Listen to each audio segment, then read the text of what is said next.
Right, guys, some Battlefield 4. Well, I'm not here really to talk about Battlefield 4. No.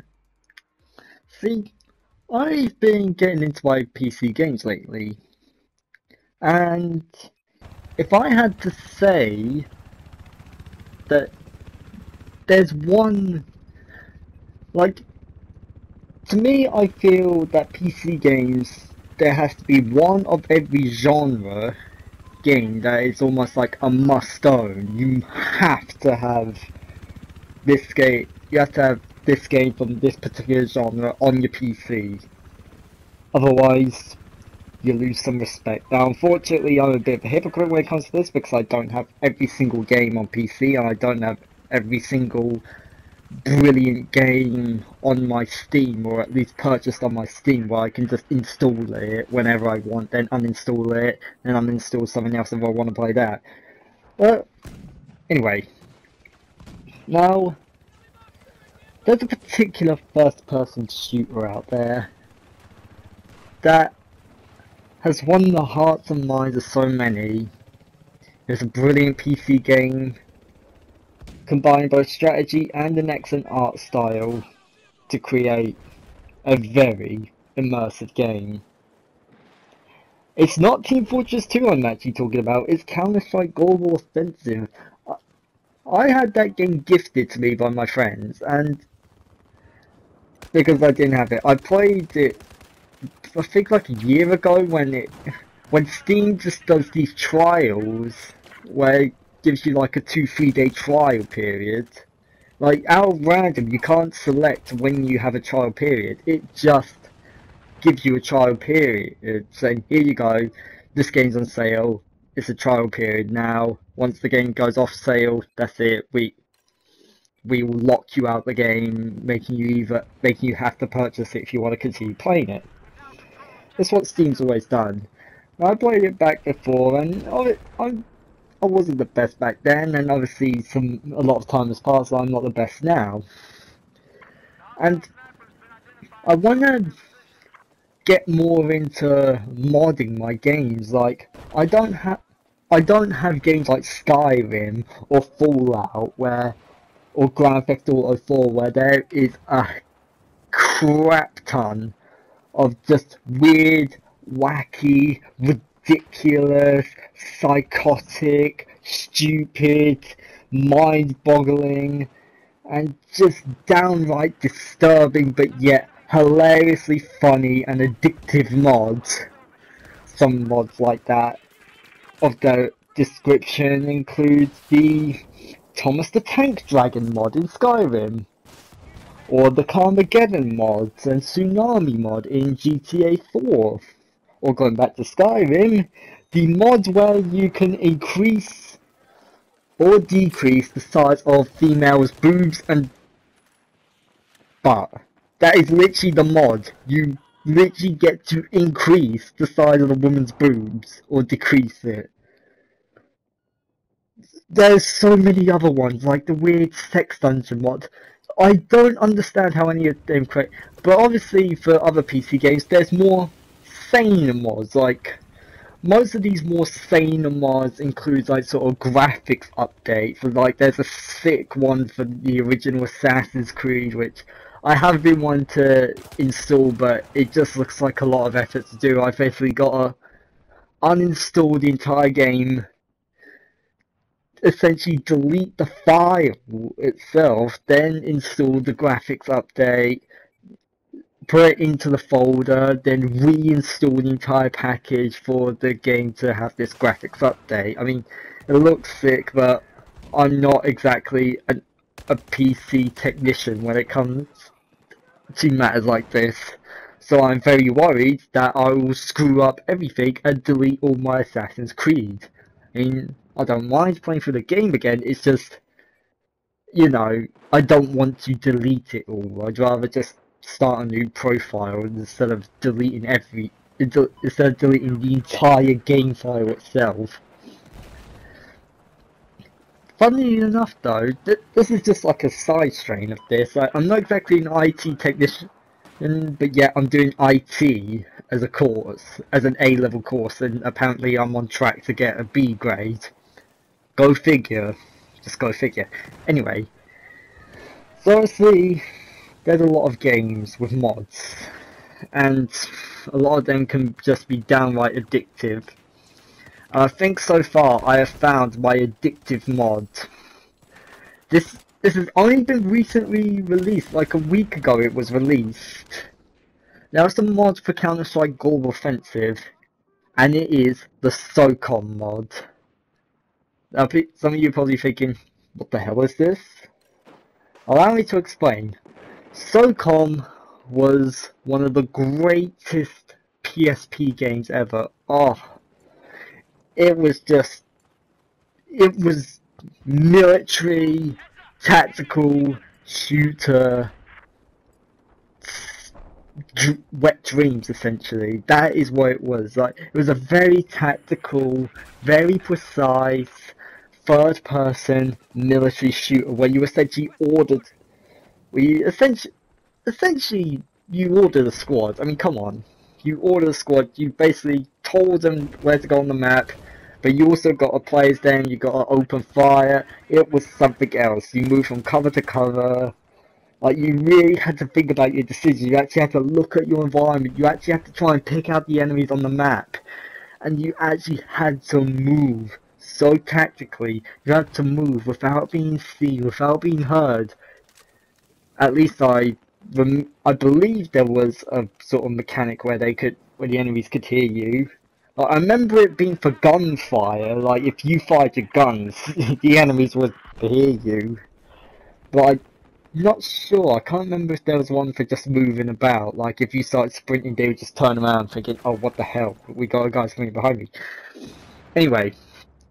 It was a sick PSP game, not a PS Vita game. I'm talking the classic PlayStation Portable. Again, another side story about PlayStation Portables. I've actually gone through 2 of them. Like, me and my brother, we each had one. I had a pearl white, classic thick PSP where you flicked open the back, you put the little disc in, you flicked it on, it had a little wristband.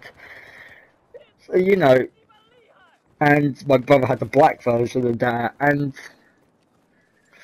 one day we left the 2 PSPs in a bag. There was a bottle of Coke in the bag. Someone forgot to close the bottle of Coke properly. That someone was me. Luckily the memory sticks were still saved and the games were saved, it's just the PSPs themselves were ruined.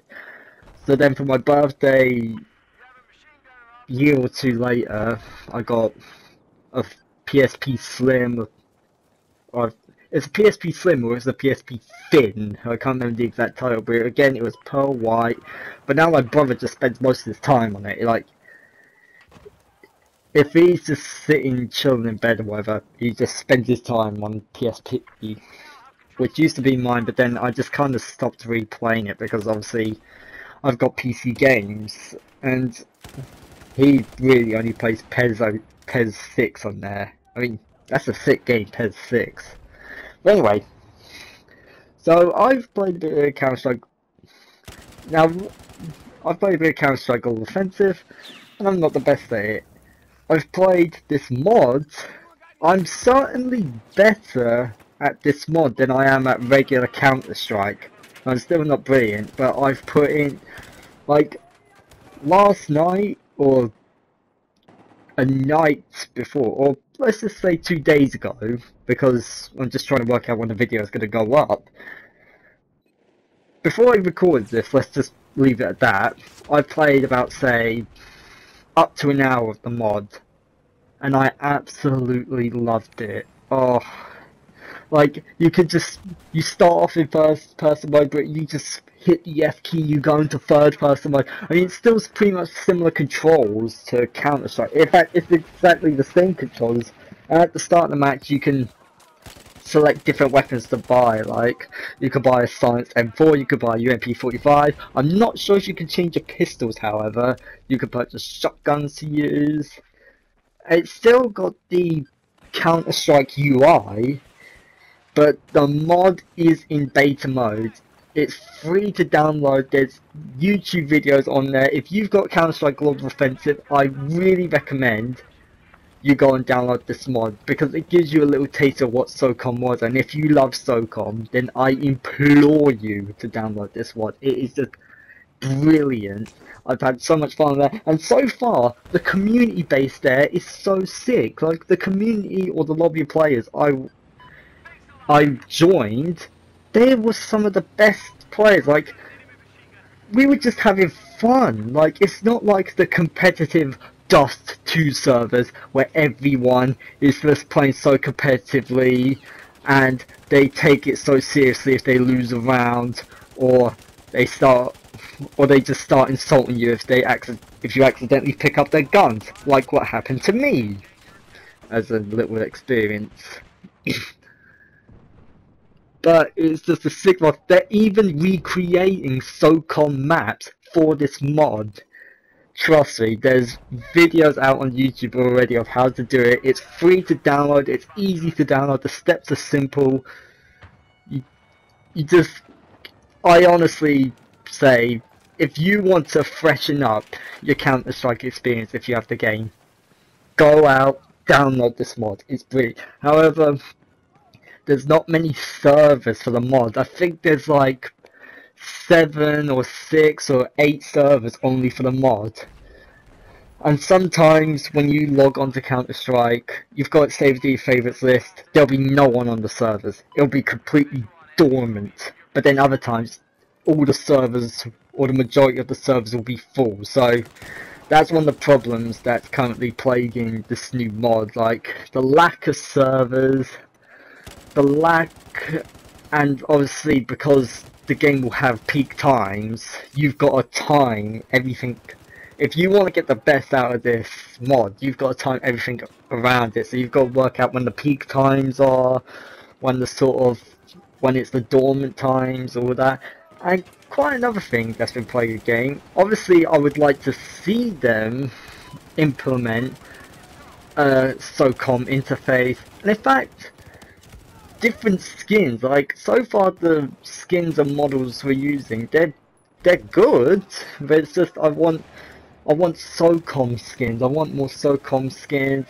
And obviously I know I'm really nitpicking now, but okay, yes, the mod is in beta mode essentially, but come on, a texture update won't hurt it. I mean, just looking at the textures on the ground, it's like looking at the texture on the environment, it just doesn't look up to par. It's just, again, it's a beta, so I hope that is that's one of the things that they concern themselves over, as well as implementing more SOCOM maps, as well as implementing new skins, more SOCOM guns,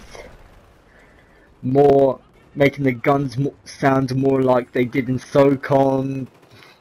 So yeah, I mean, I'm absolutely loving this mod, and that's it. Like, I'm just gonna keep playing this mod. So that's SOCOM mods for Counter-Strike. I'm gonna lose hours playing. That's Crusader Kings 2. I'm gonna lose hours playing. That's Roller Coaster Tycoon. I'm gonna lose hours playing.